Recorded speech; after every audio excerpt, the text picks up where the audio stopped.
Meadi crazy vipre Eu baixa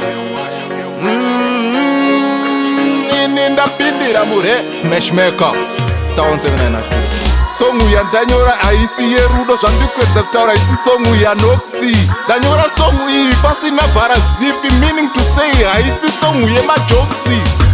kufa kwababa vangu kwakanga kusinga nzwisisike vamwe vaiti kupondwa vamwe kuroyiwa inini handichazive kufa kwababa vangu kwakanga kusinga nzwisisike vamwe vaiti kupondwa vamwe kuroyiwa inini handichazive yakasvika iri meseji anga ari makuseni ndisinganyatsoziva time around 10 shoko rakandibaya kuita kunge jekiseni ndakaita kunge munhu uye arohwa nemheni day before tange tataura tese pafoni mukati mwanangu ndiri kuuya korutsani taurai zvamunoda zvese kana fashani chinondirwadza makazoya muri mukopini kufa kwababa vangu kwakanga kusinga nzwisisike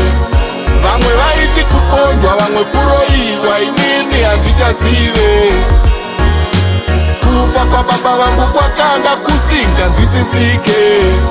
vamwe vaiti kupondwa vamwe kuroyiwa inini handichazive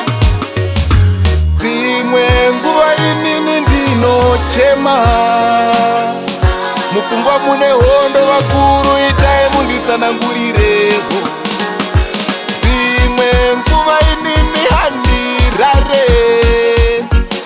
ndichikuonai muhope itai munditsanangurireho kuti kufa kwababa vangu kwakanga kusinga nzwisisike vamwe vaiti kupondwa vamwe kuroyiwa inini handichazive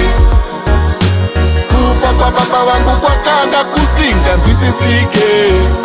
vamwe vaiti kupondwa vamwe kuroyiwa inini handichazive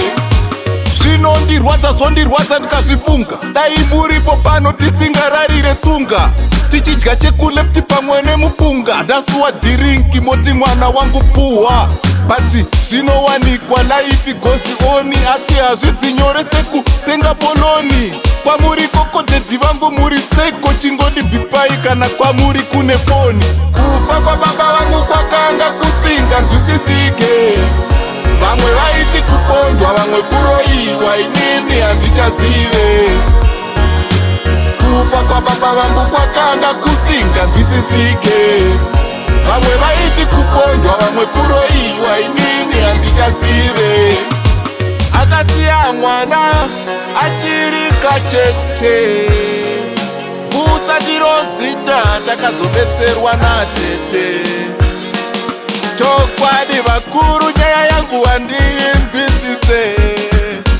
ndogonyarara seiko musandipikise